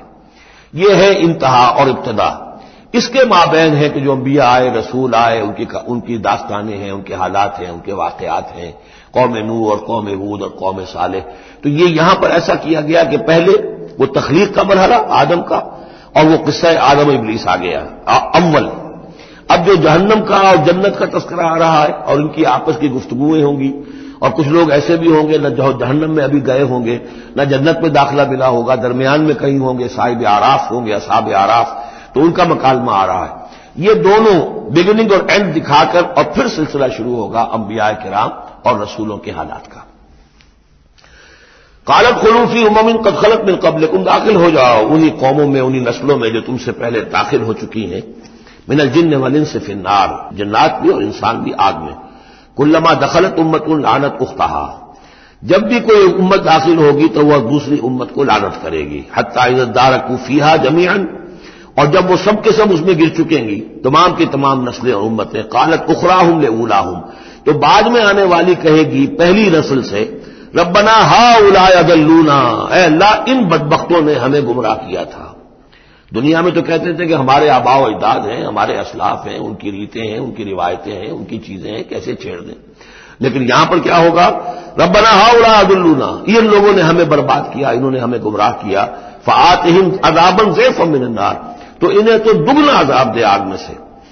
قال لکل ضعف، اللہ فرمائے گا نہیں، سب کے لیے دگنا ہے، جیسے یہ نے تم کو گمراہ کر کے آئے تھے، تم بھی اپنے بعد والوں کو گمراہ کر کے آئے ہو۔ تو یہ تو گویا کہ سلسلہ چل رہا ہے، تو اس لیے یہ کہ وہ تو ہر ایک کوئی سوچنا چاہیے تھا کہ اپنی عقل سے کام لیتا، ہم نے تمہیں عقل دی تھی، شعور دیا تھا، کیوں تم تقلید اعمیٰ کے اندر مبتلا رہے؟ آباء و اجداد کی تقلید ہو رہی ہے، اپنے لیڈروں کی تقلید ہو رہی ہے، تو یہ تقلید اعمیٰ کے لیے تمہیں میں نے آنکھیں دی تھی، تمہیں کان دیے تھے، تمہیں میں نے عقل دی تھی، تمہیں نیکی اور بدی کا شعور دیا تھا، ہر شخص جو ہے وہ ذمہ دار ہے۔ قال لکل ضعف، اللہ فرمائے گا سب کے لیے دوہرا ہے، ولکن لا تعلمون، لیکن تمہیں اس کا علم نہیں ہے۔ وقالت اولاہم لاخراہم، اب وہ کہیں گے پچھلے جو ہیں، جو پہلے والے تھے، بعد میں آنے والوں کو، فما کان لکم علینا من فضل، دیکھو نا، نہیں نا تمہیں کوئی، ہم پر کوئی فضیلت حاصل نہیں ہو سکی، تم نے خام خواہ ہم پر لعنت کی، لیکن اس سے کیا حاصل تمہیں کیا ہوا؟ ما کان لکم علینا من فضل فذوقوا العذاب بما کنتم تکسبون، اور اب چکھو عذاب کا اپنی کرتوتوں کے باعث۔ ان الذین کذبوا بآیاتنا واستکبروا عنہا، یقیناً وہ لوگ جنہوں نے ہماری آیات کو جھٹلایا اور استکبار پھر عنہا، اور بر بنائے تکبر ان کو رد کیا، اعراض کیا ان سے تکبر کی بنیاد پر، لا تفتح لهم ابواب السماء، ان کے لیے آسمان کے دروازے کبھی نہیں کھولے جائیں گے۔ یہ کچھ اشارات ہیں قرآن مجید میں جس سے معلوم ہوتا ہے کہ جہنم اسی زمین پر ہوگی اور ابتدائی جنت بھی یہی ہوگی. ابتدائی نزل والی جنت جو ہے وہ بھی اسی زمین پر ہوگی اور جہنم بھی اسی زمین پر ہوگی. اور کچھ ایسا سا تصور ہوتا ہے کہ جیسے زمین کو جب کھینچا جائے گا وَإِذَا الْأَرْضُ مُدَّتْ، زمین کو جب کھینچا جائے گا تو جیسے ربڑ کی کرمچ کی کوئی گیند اس کو کھینچے تو آپ کو معلوم ہے کہ جہاں سے وہ زیادہ موٹی ہے وہ پچک جائے گی. جب وہ پچکے گی تو اس کے اندر جو لاوا ہے اس وقت بھی زمین کے پیٹ میں بھرا ہوا ہے وہ لاوا وہ ظاہر ہو جائے گا اور وہ جہنم ہوگی. واللہ عالم. یہ کچھ اندازے ہوتے ہیں بعض اشارات سے، اس لیے کہ فیصلہ جو ہے میدان حشر یہی ہے. احادیث میں میدان عرفات جو ہے اسی کو کھول دیا جائے گا، وسیع کر دیا جائے گا اور اسی یہیں پر حشر ہونا ہے. وجاء ربک والملک صفا صفا، اور پروردگار بھی شان اجلال کے ساتھ نزول فرمائیں گے اور فرشتے آئیں گے فوج در فوج اور یہیں پر حساب کتاب ہوگا. ابتدائی مہمان نوازی بھی جو ہے وہ یہی ہوگی، لیکن پھر یہ کہ اہل جنت اپنے مراتب کے اعتبار سے اور اوپر کی جنتوں میں چڑھتے چلے جائیں گے. لیکن ظاہر بات ہے یہ لوگ جو ہیں یہ یہی کہ رہ جائیں گے. لا تفتح لهم ابواب السماء، ان کے لیے آسمان کے دروازے کھولے ہی نہیں جائیں گے. ولا يدخلون الجنۃ، اور وہ جنت میں داخل نہیں ہوں گے. حتی یلج الجمل فی سم الخیاط، یہاں تک کہ اونٹ گزر جائے، گھس جائے سوئی کے ناکے میں. اسے کہتے ہیں تعلیق بالمحال. نہ یہ ممکن ہے کہ سوئی کا ناکا اتنا بڑا ہو جائے کہ اونٹ گزر جائے، یا اونٹ اتنا چھوٹا ہو جائے کہ سوئی کے ناکے میں داخل ہو جائے. نہ ان کفار کے جنت میں داخل ہونے کا کوئی امکان ہے. اور یہ بات بھی نوٹ کیجئے کہ یہی بات اصل میں حضرت عیسیٰ علیہ السلام نے تنقید جو انہوں نے کی تھی کہ ایک دولت مند شخص ان کے پاس آیا، جیسے ہمارے ہاں بھی ہوتے ہیں جو لوگ دیندار ہیں، سیٹھ ہیں اور وہ دین کے کام بھی کرتے ہیں. تو انہوں نے کہا کہ بتائیے آپ کی تعلیم کیا؟ ان کے نماز پڑھو، روزہ رکھو. کہ نماز روزہ میں کرتا ہوں. اچھا اپنے غریبوں کے اپنے بال میں سے دو، یہ کرو وہ کرو. یہ بھی میں کرتا ہوں. آپ بتائیے اور کیا ہے؟ پھر آخر میں فرمایا حضرت مسیح نے اچھا اپنی صلیب اٹھاؤ اور میرے ساتھ چلو. یعنی یہ کہ اب وہ ہے وہ جد و جہد حق و باطل کی کشاکش. یہ نیکی کے کام کرنا، دھندوں میں لگے رہنا اور اپنے ساتھ کچھ نہ کچھ نیکی کا کام ہے، کچھ پن ہے، کچھ خیرات ہے، کچھ ثواب کے کام ہے، کوئی نماز ہے، روزہ ہے، یہ تو آسان ہے. لیکن یہ کہ اس کشاکش حق و باطل جو ہے اس میں لگنا کہ جس میں پھر اندیشہ ہو کہ پھانسی بھی آ سکتی ہے، اندیشہ ہو جان بھی جا سکتی ہے، تکلیف بھی آ سکتی ہے. تو جب انہوں نے کہا کہ اچھا ٹھیک ہے، پھر جب تم نے یہ ساری منزلیں طے کر لی تو آخری منزل ہے اپنی صلیب اٹھاؤ میرے ساتھ آ جاؤ. تو اس شخص کا چہرہ لٹک گیا اور وہ چلا گیا. تو حضرت مسیح نے فرمایا کہ اونٹ کا سوئی کے ناکے میں سے گزرنا ممکن ہے، کسی دولت مند شخص کا اللہ کی بادشاہت میں داخل ہونا ممکن نہیں ہے. بہرحال میں اس وقت اسے کسی دلیل کے طور پہ پیش نہیں کر رہا ہوں، لیکن میں نے صرف یہ کہ یہی جو ہے محاورہ جو قرآن مجید میں یہاں آیا ہے حتی یلج الجمل فی سم الخیاط، یہی ہے کہ جو حضرت عیسیٰ علیہ السلام نے استعمال کیا. وَكَذَلِكَ نَجْزِي الْمُجْرِمِينَ، اور اسی طرح ہم بدلہ دیتے ہیں مجرموں کو. لَهُم مِّن جَهَنَّمَ مِهَادٌ، ان کے لیے جہنم ہی کا ہوگا بچھونا. وَمِن فَوْقِهِمْ غَوَاشٍ، اور اسی کا اوڑھنا ہوگا. لحاف بھی اسی کا ہے، آگ کا اور اس کے گدے بھی. وَكَذَلِكَ نَجْزِي الظَّالِمِينَ، اور اسی طرح ہم ظالموں کو بدلہ دیں گے. وَالَّذِينَ آمَنُوا وَعَمِلُوا الصَّالِحَاتِ، اور وہ لوگ جو ایمان لائے اور جنہوں نے نیک عمل کیے. لَا نُكَلِّفُ نَفْسًا إِلَّا وُسْعَهَا، پھر آ گئی وہی بات، ہم کسی کو ذمہ دار نہیں ٹھہرائیں گے کسی جان کو مگر اس کی وسعت کے مطابق. محاسبہ ہوگا انڈیویجول، ہم نے کیا کیا کچھ اسے دیا تھا اس کے حساب سے ہم اس سے حساب لیں گے. اولئک اصحاب الجنہ، وہ ہوں گے جنت والے. ہم فیہا خالدون، اور اس میں رہیں گے ہمیشہ ہمیشہ.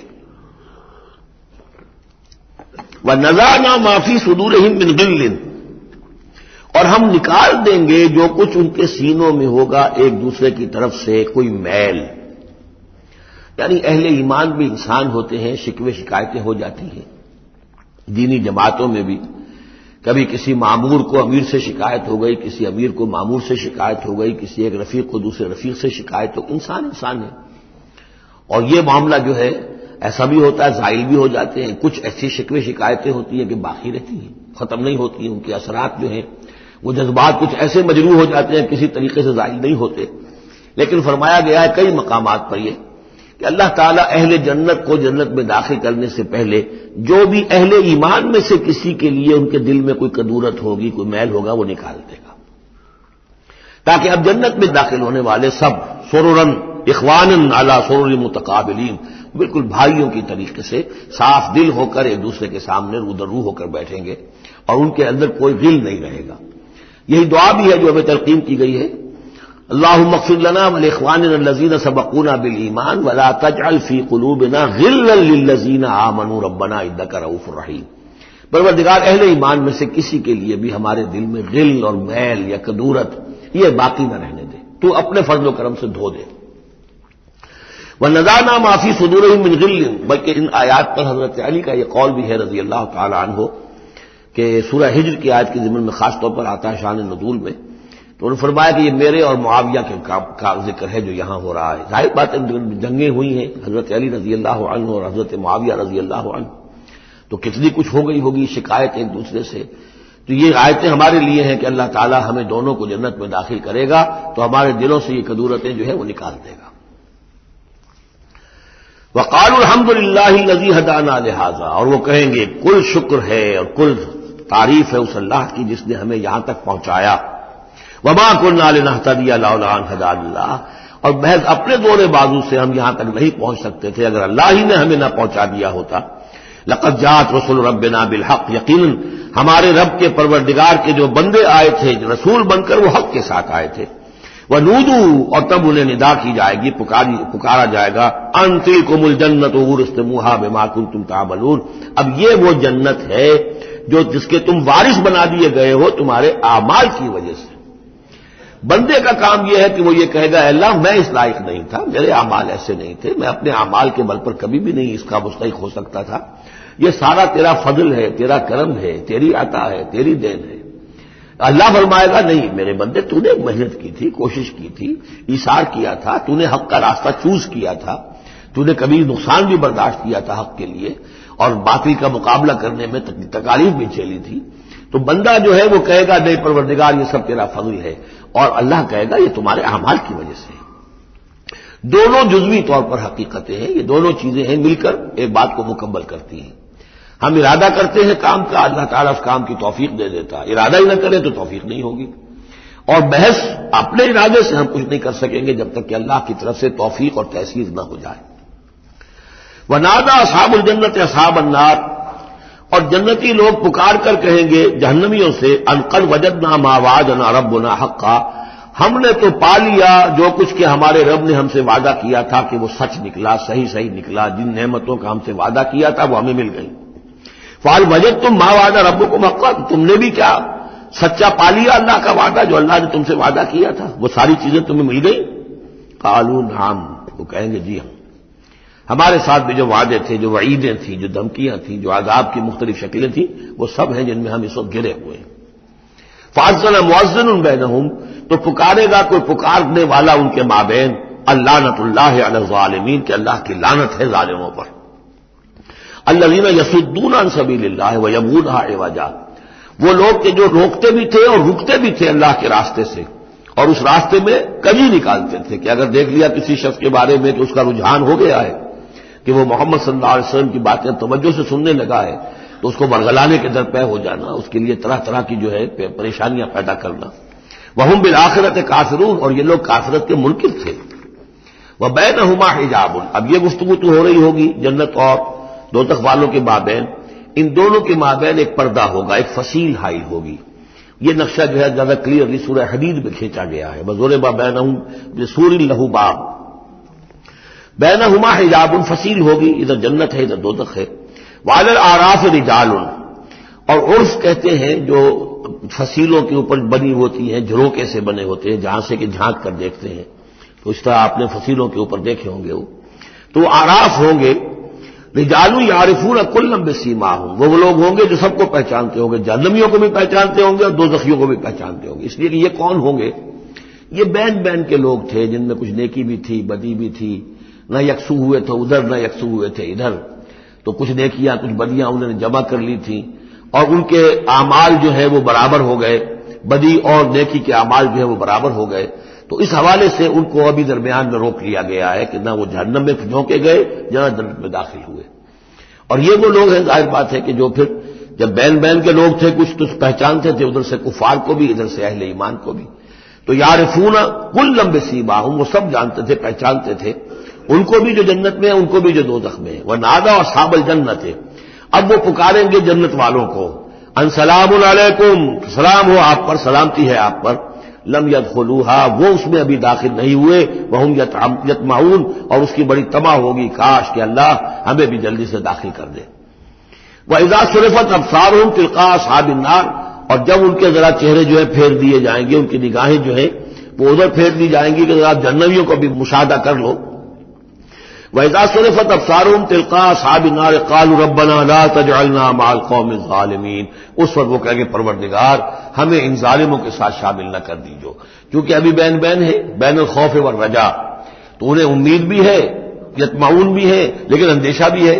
تو یہ کہ بیچ میں چونکہ لٹکے ہوئے ہیں، اس لیے ادھر دیکھتے ہیں تو انہیں سلام کرتے ہیں، اور یہ کہ دل میں ان کے امنگیں جاگ جاتی ہیں، تمنائیں جاگ جاتی ہیں کہ اللہ ہمیں بھی ان کے ساتھ شامل کر دے. اور ادھر دیکھتے ہیں تو کہتے ہیں ربنا لا تجعلنا مع القوم الظالمین. ونادى اصحاب الاعراف رجالا يعرفونهم بسیماہم، اور اب یہ اہل جہنم میں سے ان لوگوں کو جنہیں یہ پہچانتے ہوں گے ان کے چہروں سے، ان کی نشانیوں سے، ان کو پکاریں گے. قالوا ما اغنى عنكم يومكم وما كنتم تستكبرون، کچھ کام نہ آیا تمہاری جمعیت، تمہارے پرے، تمہاری فوجیں، تمہارے حاشیہ نشین، یہ کہاں گئے؟ اور جو کچھ تم تکبر کیا کرتے تھے، اکرتے تھے، ابو جہل کیا بنا تیرا، اور اے ولید بن مغیرہ تیرا کیا ہوا؟ اہؤلاء الذین اقسمتم لا ینالهم اللہ برحمۃ، کیا وہ لوگ اب جنت والوں میں وہاں پہ آپ کو فقراء بھی نظر آئیں گے، وہاں بلال بھی نظر آئے گا، وہاں صہیب رومی بھی ہوں گے، وہاں یاسر بھی ہوں گے، یہ لوگ تھے نا جن کے بارے میں تم کہتے تھے ان کو کیسے اللہ تعالیٰ کسی رحمت سے نواز سکتا ہے، یہ تو ہمارے کمی کاری گھٹیا طبقے کے لوگ ہیں. اللہ نے ہمیں دولت دی ہے، حیثیت دی ہے، وجاہت دی ہے، ہمیں طاقت دی ہے، عزت دی ہے، یہ جو لوگ ہیں گرے پڑے، ان کو اللہ تعالیٰ کیسے نواز دے گا؟ تو وہ کہیں گے اس وقت ان کا جو رنج اور غم ہے اس کو بڑھانے کے لیے، اہؤلاء الذین اقسمتم لا ینالهم اللہ برحمۃ وادخلوا الجنۃ لا خوف علیکم ولا انتم تحزنون، ان سے تو کہہ دیا گیا داخل ہو جاؤ جنت کے اندر، نہ تم پر کوئی خوف ہے اور نہ تم کسی حزن سے دوچار ہوگے. ونادى اصحاب النار اصحاب الجنہ، اور اب پکاریں گے جہنم والے جنت والوں کو، ان افیضوا علینا من الماء، کہ کچھ تو بہا دو ہماری طرف پانی جو اللہ نے تمہیں دے رکھا ہے، او مما رزقکم اللہ، جو کچھ اللہ نے تمہیں رزق دیا ہے کچھ وہاں سے ہماری طرف بھی، اے خاص برندان چمن کچھ تو ادھر بھی. مما رزقکم اللہ قالوا ان اللہ حرمہما علی الکافرین، وہ جواب دیں گے اہل جنت کہ شاید ہم تو دینا بھی چاہتے، ہماری شرافت سے تو یہ بعید تھا کہ ہم کوڑا جواب تمہیں دے دیتے، لیکن کیا کریں، اللہ نے حرام کر دی ہے یہ چیزیں کافروں پر، ہمارے ہاتھ بندھے ہوئے ہیں، ہم یہ نعمتیں اب تمہاری طرف نہیں بھیج سکتے. ان اللہ حرمہما علی الکافرین، انہیں حرام کر دیا ہے اس پانی کو بھی اور یہ جو بھی ہمیں رزق اللہ نے نوازا ہے. الذین اتخذوا دینہم لہوا ولعبا، وہ لوگ کہ جنہوں نے اپنے دین کو کھیل کود بنا لیا، تماشا اور دل بہلانے کا اور ہنسی اور ٹھٹا بنا دیا ہے. وغرتہم الحیات الدنیا، اور انہیں دنیا کی زندگی نے دھوکے میں مبتلا کر دیا ہے.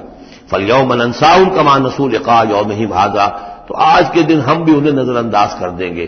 یہ نسیان ایک تو ہوتا ہے بھول جانا، اور ایک ہوتا ہے جان بوجھ کے نظر انداز کر دینا، یہ بھی نسی کے معنی میں یہ عربی زبان میں موجود ہے. الیوم ننسا، آج ہم بھی انہیں بھلا دیں گے. کیا مطلب بھلا دیں گے؟ یعنی نظر انداز کر دیں گے. کما نسوا لقاء یومہم ھذا، جیسے کہ انہوں نے آج کے اس دن کی ملاقات کو بھلائے رکھا تھا یا نظر انداز کر دیا تھا. وما كانوا بآیاتنا یجحدون، اور وہ جو ہماری آیات کا انکار کرتے رہے تھے. وَلَقَدْ جِئْنَاهُمْ بِكِتَابٍ، اور ہم تو ان کے پاس لے آئے تھے کتاب، فصلناہ علی علم، جس کی ہم نے پوری تفصیل بیان کر دی تھی علم کے ساتھ.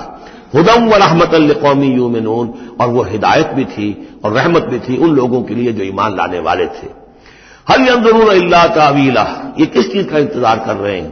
یعنی آیات عذاب جو قرآن مجید میں آ رہی ہیں ان کے عملی ظہور کا انتظار کر رہے ہیں. یہ انتظار کر رہے ہیں کہ واقعتاً یہ سیلاب کا بند جو ہے وہ ٹوٹ ہی جائے، اور واقعتاً ان کے اوپر جو سیلاب کا دھارا ہے عذاب کا وہ آ جائے. هل ينظرون الا تاویلہ، اس انجام کی فکر کر رہے ہیں، اس کا انتظار کر رہے ہیں. یوم یاتی تاویلہ، جس دن کہ اس کا مصداق ظاہر ہو جائے گا. یقول الذین نسوہ من قبل، تو کہیں گے وہی لوگ جنہوں نے اسے بھلا دیا تھا، پہلے نظر انداز کر دیا تھا. قد جاءت رسل ربنا بالحق، اس وقت وہ کہیں گے کہ یقیناً ہمارے پروردگار کے جو رسول آئے تھے، پیغامبر آئے تھے، وہ حق کے ساتھ آئے تھے. فہل لنا من شفعاء، تو ہے کوئی ہمارے لیے سفارش کرنے والے؟ ہل لنا من شفعاء فیشفعوا لنا، کہ وہ ہمارے لیے شفاعت کریں، سفارش کریں. اور نردو، یا یہ کوئی ایسی شکل پیدا کر دیں کہ ہمیں لوٹا دیا جائے، ہمیں دوبارہ دنیا میں بھیج دیا جائے. فنعمل غیر الذی کنا نعمل، تاکہ پھر عمل کریں اس کے برعکس کے جو ہم کرتے رہے تھے. قد خسروا انفسهم، نہیں اب اس کا کوئی امکان نہیں، اب تو وہ اپنے آپ کو ہلاک کر چکے، برباد ہو چکے. وضل عنہم ما كانوا یفترون، اور جو افتراء وہ کرتے رہے تھے وہ ان کے ہاتھوں سے گم ہو گیا، ہاتھوں کے طوطے اڑ گئے. ان ربکم اللہ الذی خلق السماوات والارض فی ستۃ ایام، جان لو تمہارا پروردگار وہ اللہ ہے جس نے پیدا کیے آسمان اور زمین 6 دنوں میں. ثم استوى علی العرش، پھر متمکن ہوا ہے عرش پر.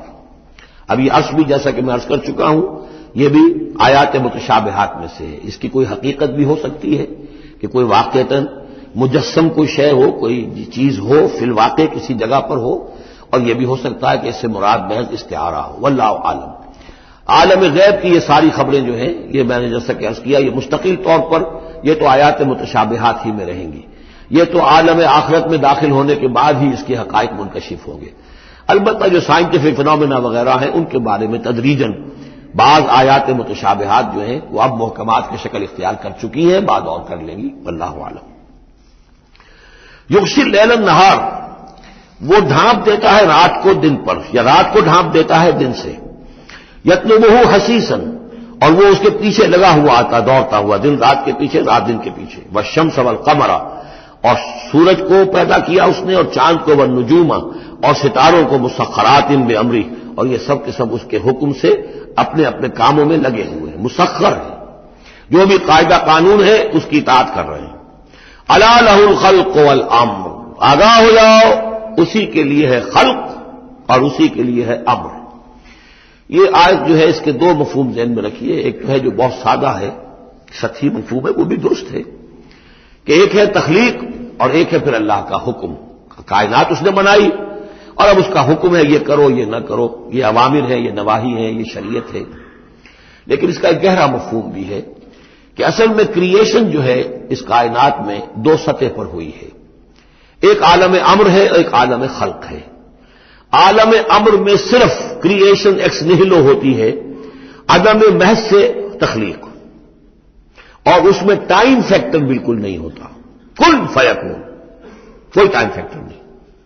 بغیر کسی مادے کے، بغیر کسی پری ایگزسٹنگ شے کی کچھ پیدا کر دینا اور اس میں کسی ٹائم فیکٹر کا نہ ہونا، یہ عالم امر کے خواص ہیں. عالم خلق میں کسی شے سے دوسری شے بنتی ہے اور اس کے بعد اس میں ٹائم لازمن ہے. انسان ہے 9 مہینے رحم مادر کے اندر بچہ رہے گا، 8 مہینے رہے، 7 مہینے رہے، بہرحال اسے وقت لگے گا. آم کی گٹھلی ہے، اس آم کی گٹھلی کو درخت بننے میں کئی سال لگیں گے. آسمان اور زمین کی تخلیق ہوئی ہے 6 دنوں میں، ہمیشہ یہ اس کا ذکر ہوگا. اور ظاہر بات ہے 6 دن وہ ہمارے دن تو نہیں ہے. قرآن مجید میں تو کہہ دیا گیا اللہ کا ایک دن 1000 برس کا بھی ہے، ایک دن 50,000 برس کا بھی ہے، یہ ملینمز بھی ہو سکتے ہیں. تو اللہ تعالیٰ نے بنایا ہے آسمان اور زمین کو 6 دنوں میں. تاحال یہ 6 دن ہمارے لیے یہ بھی آیات متشابہات میں سے ہے. لیکن میں سمجھتا ہوں کہ 6 دن اور 7 آسمان یہ تو زیادہ دیر نہیں گزرے گی کہ انشاءاللہ ان کی حقیقت منکشف ہو جائے گی سائنس کی مزید اکتشافات کے ذریعے سے، اور یہ آیات متشابہات کے دائرے سے نکل کر آیات محکمات میں آ جائیں گے. لیکن یہ کہ اصل بات جو ہے وہ یہ ہے کہ خلق اور امر. اب امر، عالم امر سے متعلق نوٹ کر لیجئے صرف 3 چیزیں ہیں. ارواح انسانی، روحم من امرنا، یا سلونک عن الروح قل الروح من امر ربی. ملائکہ عالم امر کی شے ہیں اور وہی عالم امر کی شے ہے. 3 چیزیں ہیں جن کا تعلق عالم امر سے ہے. لہذا فرشتے کے یہاں سے لے کے اور 7ویں آسمان تک جانے میں کوئی ٹائم نہیں لگ سکتا. اسی طرح روح انسانی بھی یہاں سے لے کر 7ویں آسمان تک جا سکتی ہے بغیر کسی وقت کے. روح انسانی کا بھی وہی معاملہ ہے جو فرشتے کا ہے. اس لیے کہ یہ عالم امر کی چیزیں ہیں اور عالم امر میں ٹائم فیکٹر سرے سے ہے ہی نہیں، کل فیکون. البتہ عالم خلق کے اندر وقت لگتا ہے. سفر ہوتا ہے تو سفر میں وقت لگے گا، تخلیق ہوئی ہے تو اس میں وقت لگا. تو یہ ہے اس کا ایک گہرا مفہوم. لیکن بہرحال یہاں پر اب دیکھیے یہ قرآن مجید کا اعجاز ہے ایسے الفاظ استعمال کرتا ہے کہ عرب کا ایک بدو اس پر سے گزر جائے گا تو اس کو بھی کوئی پیچیدگی نہیں ہوگی. الا لہ الخلق والامر، اسی نے پیدا کیا، اسی کا حق ہے کہ حکم دے. بات صاف ہو گئی اور صحیح ہے، کوئی غلط بات تو نہیں. وہ اپنی ذہنی سطح کے مطابق اس نے اس سے لے لیا، ہدایت پالی، مطمئن ہو گیا، چل پڑا. لیکن یہ کہ کوئی شخص فلسفی ہے، حکیم ہے، دانا ہے، وہ غور کرتا ہے، وہ دیکھتا ہے امر کا لفظ قرآن میں کہاں کہاں آیا ہے، کس معنی میں آیا ہے، کس کس جگہ پر آیا ہے، ان کو جوڑتا ہے، جوڑ کر نتیجے نکالتا ہے. تو معلوم ہوتا ہے کہ یہ تو دو بالکل ڈسٹنکٹ عالم ہیں ایک دوسرے سے. عالم خلق، عالم امر، اس کے قوانین تو علیحدہ ہیں، نوامیس علیحدہ ہیں، ان کے ضابطے علیحدہ ہیں. تبارک اللہ رب العالمین، بہت بابرکت ہے اللہ جو کہ تمام جہانوں کا رب ہے. ادعوا ربکم تضرعا وخفیا، پکارتے رہا کرو اپنے رب کو گڑ گڑاتے ہوئے، عاجزی کے ساتھ اور خاموشی سے، چپکے چپکے. بڑی بلند آواز سے دعا مانگنا پسندیدہ نہیں ہے. انہ لا یحب المعتدین، یقیناً وہ حد سے گزرنے والوں کو پسند نہیں کرتا. ولا تفسدوا فی الارض بعد اصلاحها، اور دیکھو زمین میں اس کی اصلاح کے بعد فساد نہ مچاؤ. وادعوه خوفا وطمعا، اور اللہ کو پکارا کرو خوف کے ساتھ اور طمع کے ساتھ. یہ دوسرا ہو گیا، یہ دو کمپوننٹس ہوئے. اللہ کو جب پکارو تو پہلی دو ڈائمنشنز کیا ہیں کہ پکارو گڑ گڑاتے ہوئے اور چپکے چپکے دل میں. اور دو مزید ڈائمنشنز کیا ہے؟ خوف و طمع. اللہ کے ساتھ تمہارا معاملہ رہنا چاہیے بین بین، خوف بھی رہے کہ اللہ پکڑ نہ لے، اللہ سزا نہ دے دے، اور اللہ کی مغفرت، اللہ کی رحمت کی امید بھی رہے. ما بین الخوف والرجا، رجا امید، خوف خوف خوف کے درمیان. تو خوف و طمع، اللہ کو جب بھی پکارو ان دونوں کے بین بین ہو کر تمہاری کیفیت قلبی اور روحانی ہونی چاہیے. ان رحمت اللہ قریب من المحسنین، یقیناً اللہ تعالیٰ کی رحمت جو ہے وہ اہل احسان بندوں کے بہت ہی قریب ہے، بہت نزدیک ہے. وَهُوَ الَّذِي يُرْسِلُ الرِّيَاحَ بُشْرًا بَيْنَ يَدَيْ رَحْمَتِهِ، اور وہی ہے جو بھیجتا ہے ہوائیں بشارت دیتی ہوئی اس کی رحمت کے آگے آگے. یعنی بارش جب آنی ہوتی ہے تو اس سے آگے آگے ٹھنڈی ہوا کے جھونکے آتے ہیں. یہ گویا کہ بشارت لے کے آ رہی ہے کہ بارش آنے والی ہے. اب آپ اندازہ کیجئے کہ جہاں بے آب و گیا زمین پڑی ہے اور لوگ منتظر ہیں، آسمان کو دیکھ رہے ہیں، اے اللہ ہماری تو ساری محنت جو ہے جا رہی ہے، بیج ضائع ہو رہا ہے، پروردگار اب اگر ذرا ٹھنڈی ہوا کا جھونکا آیا ہے تو یہ ان کے لیے بشارت ہوتی ہے کہ اب اس ٹھنڈی ہوا کے جھونکے کے پیچھے باران رحمت بھی آیا چاہتا ہے.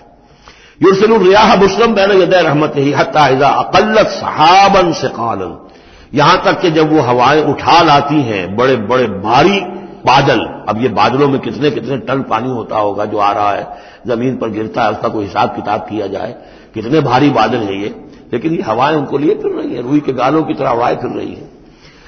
سقناہ لبلد میت، تو ہم اس کو ہانک دیتے ہیں اس پانی کو ایک مردہ زمین کی طرف، بے آب و گیا وادی کی طرف.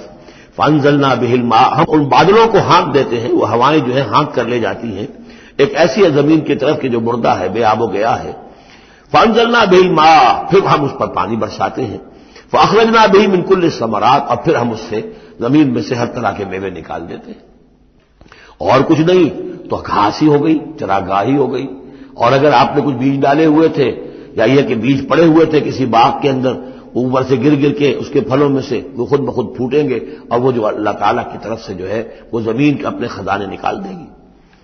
کذالک نخرج الموتیٰ، اور یہ ہے اصل جو تشبیہ دی گئی، اسی طرح ہم مردوں کو نکال لائیں گے زمین سے. یعنی زمین مردہ ہوتی ہے، کوئی اس کے اندر زندگی کے آثار نہیں ہوتے، کہیں کوئی وہ جو ہے کوئی بھی آپ دیکھیں کوئی ہریاول نہیں کوئی، بلکہ وہاں پہ بسا اوقات تو ایسی ویرانی ہوتی ہے کہ کوئی آپ کو چیونٹے بھی نظر نہیں آتے، کوئی حشرات الارض نظر نہیں آتے، کوئی پرندے بھی آس پاس نظر نہیں آتے، کچھ نہیں، کوئی زندگی کے آثار نہیں. بارش ہوتی ہے، اس کے بعد یہ کہ ہم آپ کو دیکھتے ہیں چلت پھرت ہے، ایک دم جو ہے زمین جو ہے اس نے بھی ہریاول ہرا جو ہے وہ گہنا پہن لیا ہے، اس کے ہرے ہرے کپڑے سمجھیے کہ وہ دلہن جو ہے آراستہ ہو گئی ہے، اور پھر اب چرند پرند بھی آ گئے ہیں زندگی، مگر اب زندگی ہی زندگی ہے معجزاً ساقی. تو اسی طریقے سے یہ زمین کے اندر پڑے ہوئے مردے جو ہوں گے یہ بھی گویا کہ بیج کے مانندے جو زمین میں پڑے ہوئے ہیں، ہمارا حکم آئے گا اور یہ پھوٹ کر نکل آئیں گے. کذالک نخرج الموتیٰ لعلکم تذکرون، تاکہ تم نصیحت اخذ کرو. والبلد الطیب یخرج نباتہ باذن ربہ، اور جو اچھی زمین ہوتی ہے زرخیز وہ اپنے رب کے حکم سے اپنا سبزہ نکالتی ہے، اس میں سے نکلتی ہے پیداوار. والذی خبث، اور زمین ایسی بھی ہوتی ہے کہ جس میں روئیدگی ہے ہی نہیں، زرخیزی ہے ہی نہیں. جو خراب زمین ہے لا یخرج الا نکدا، وہ کچھ نہیں نکالتی مگر کوئی ناقص سی چیز نکال دے گی، جھاڑ جھکاڑ کچھ ہو جائیں گے. یہ نکد لفظ جو پنجابی میں سرائکی میں استعمال کرتے ہیں، یہی اسی لفظ کی نکدا، بڑی ردی شے، بڑی گھٹیا شے. کذالک نصرف الآیات لقوم یشکرون، اسی طریقے سے ہم اپنی آیات کو گردش میں لاتے ہیں ان لوگوں کے لیے کہ جو ان کی قدر کرنے والے ہوں. بارک اللہ لی ولکم فی القرآن العظیم ونفعنی وإیاکم بالآیات والذکر الحکیم.